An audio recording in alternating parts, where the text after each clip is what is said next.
Assalamualaikum warahmatullahi wabarakatuh. Perkenalkan, nama saya Wilda Apriandini dari kelas 1D dengan nomor induk 23061. Di sini saya akan mempresentasikan tentang fungsi vitamin dalam reaksi biologis guna memenuhi tugas dari mata kuliah biokimia. Langsung saja untuk penjelasan yang pertama, ada definisi vitamin. Vitamin adalah senyawa organik yang terdapat dalam jumlah sangat sedikit di dalam makanan dan sangat penting peranannya dalam reaksi metabolisme. Vitamin merupakan zat-zat organik kompleks yang dibutuhkan dalam jumlah sangat kecil dan pada umumnya tidak dapat dibentuk oleh tubuh.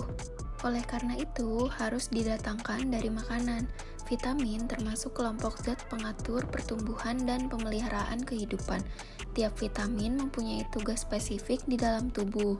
Karena vitamin adalah zat organik, maka vitamin dapat rusak karena penyimpanan dan pengolahan. Selanjutnya, untuk fungsi utama vitamin adalah mengatur proses metabolisme protein, lemak, dan karbohidrat. Menurut sifatnya, vitamin digolongkan menjadi dua, yaitu vitamin larut dalam lemak, contohnya vitamin A, D, E, dan K, dan vitamin yang larut dalam air, contohnya adalah vitamin B dan C. Selanjutnya adalah pembahasan mengenai jenis-jenis vitamin. Yang pertama, vitamin A. Vitamin A adalah vitamin larut lemak yang pertama ditemukan. Vitamin A atau yang biasa disebut retinol juga termasuk dalam vitamin yang memiliki fungsi dalam pembentukan indera penglihatan yang baik, khususnya pada malam hari, dan menjadi salah satu komponen penyusun pigmen mata di retina. Vitamin ini juga memiliki peran penting untuk menjaga kesehatan kulit dan imunitas tubuh. Sebagian besar wortel mengandung 15 mg beta-karotin yang menyuplai cukup vitamin A untuk memenuhi kebutuhan orang dewasa. Bagian karotenoid diketahui alpha-karotin dan gamma-karotin menyumbang sebagian dari makanan yang menggabungkan vitamin A. Fungsi lain vitamin A bagi tubuh adalah untuk menjaga jaringan epitel agar tetap sehat, untuk pertumbuhan gigi, dan juga tulang yang normal. Selanjutnya adalah defisiensi vitamin A. Akibat dari kekurangan vitamin A antara lain yang pertama ada buta senja, kedua perubahan pada mata, dan juga yang ketiga infeksi. Buta senja merupakan ketidakmampuan menyesuaikan penglihatan dari cahaya terang ke cahaya samar, seperti bila memasuki kamar gelap dari kamar terang. Perubahan pada mata disebabkan oleh kornea mata yang terpengaruh secara dini oleh kekurangan vitamin A. Kelenjar air mata tidak mampu mengeluarkan air mata sehingga terjadi pengeringan pada selaput yang menutupi kornea. Sedangkan untuk infeksi disebabkan oleh menurunnya fungsi kekebalan tubuh akibat kekurangan vitamin A. Gejala akibat kelebihan mengkonsumsi vitamin A pada orang dewasa antara lain sakit kepala, pusing, rasa mual, rambut rontok, kulit mengering, tidak ada nafsu makan, dan sakit pada tulang. Pada wanita, menstruasi terhenti. Pada bayi, terjadi pembesaran kepala atau hidrosefalus. Sifat dari vitamin A ini sendiri yaitu mudah rusak oleh paparan panas, cahaya matahari, dan juga udara. Vitamin A biasanya dapat dijumpai pada ikan, susu, sayuran, dan juga buah-buahan. Selanjutnya ada vitamin B. Vitamin B merupakan vitamin yang larut dalam air yang terdiri dari tiamin atau vitamin B1, riboflavin atau vitamin B2, niacin atau vitamin B3, piridoksin atau vitamin B6, dan asam folat atau folasin, vitamin B9, dan cyanocobalamin. Vitamin B ini memiliki peran penting dalam metabolisme tubuh, khususnya dalam hal pelepasan energi pada saat beraktivitas. Terkait dengan fungsinya di dalam tubuh, yaitu sebagai senyawa koenzim yang bisa meningkatkan percepatan reaksi metabolisme tubuh terhadap berbagai macam sumber energi. Beberapa jenis vitamin yang termasuk dalam vitamin B ini juga berfungsi dalam pembentukan sel darah merah. Sumber utama vitamin B yaitu susu, gandum, ikan, dan sayur-sayuran hijau. Fungsi dari macam-macam vitamin B, yang pertama vitamin B1, berperan dalam metabolisme glukosa, lipid, dan neurotransmitter. Vitamin B1 berperan penting dalam mengubah makanan menjadi energi. Sumber vitamin ini terdapat pada makanan yang beragi, ubi, kacang-kacangan, daging, hati, telur, dan buah. Yang kedua, vitamin B2 berperan sebagai unsur sistem enzim pernapasan, jaringan, dan beberapa enzim yang terlibat dalam sistem metabolisme asam amino dan lipid. Vitamin ini juga berperan dalam menjaga kesehatan mata dan kulit. Sumber vitamin B2 seperti susu, keju, hati, daging, sayur, dan buah.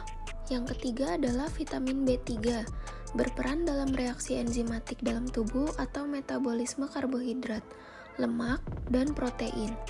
Yang keempat, vitamin B6 terdapat dalam sistem enzimatik yang berperan dalam proses metabolisme asam amino, yang berarti diperlukan dalam proses metabolisme protein. Sumber vitamin B6 yaitu daging, ikan tuna, hati, telur, kacang-kacangan, dan juga buah. Yang kelima, vitamin B9 berfungsi dalam proses metabolisme dan pembentukan sel-sel darah merah sehingga asam folat baik digunakan dalam pengobatan anemia. Vitamin B9 memproduksi sel darah merah dalam tubuh bersama dengan vitamin B12. Yang keenam, vitamin B12 berperan dalam pembentukan sel darah, metabolisme, pertumbuhan jaringan, dan pemeliharaan syaraf. Sumber makanan tinggi vitamin B9 dan B12 yaitu kacang hijau dan rumput laut.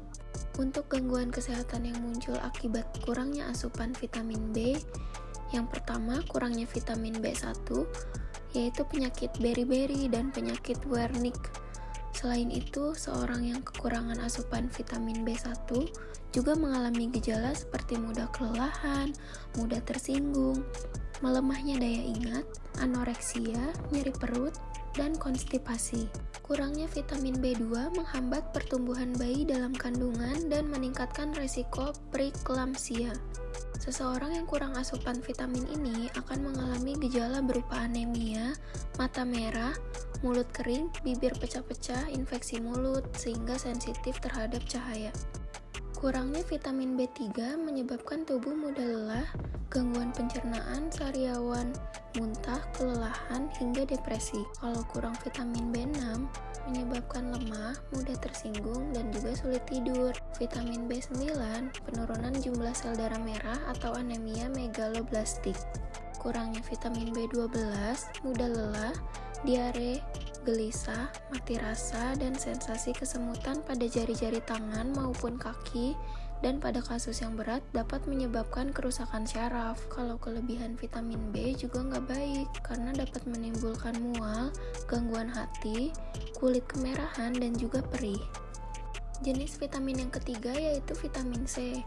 Vitamin C atau sering disebut asam askorbat merupakan vitamin larut dalam air dan merupakan vitamin yang paling mudah rusak.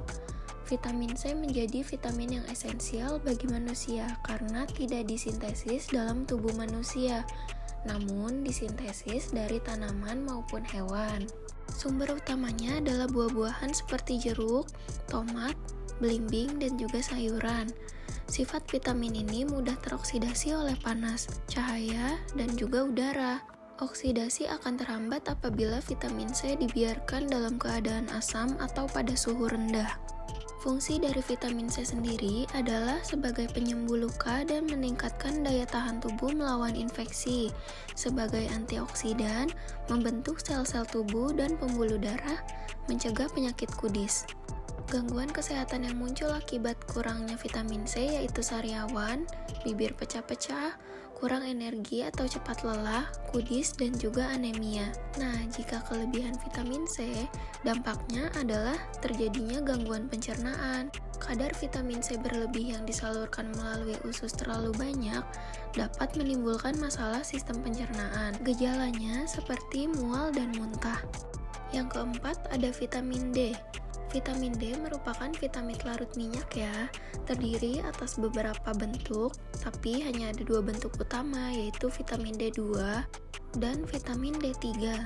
Vitamin D2 biasanya terdapat dalam nabati, kalau D3 biasanya terdapat dalam minyak hati ikan. Vitamin D ini dapat disintesis dalam tubuh manusia maupun hewan dalam bentuk vitamin D2.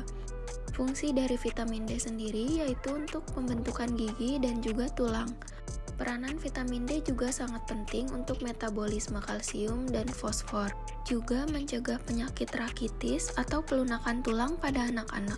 Contoh vitamin D yang dapat ditemukan dalam kehidupan sehari-hari yaitu ikan, telur, hati, jamur, kedelai, susu, udang, ataupun paparan sinar matahari.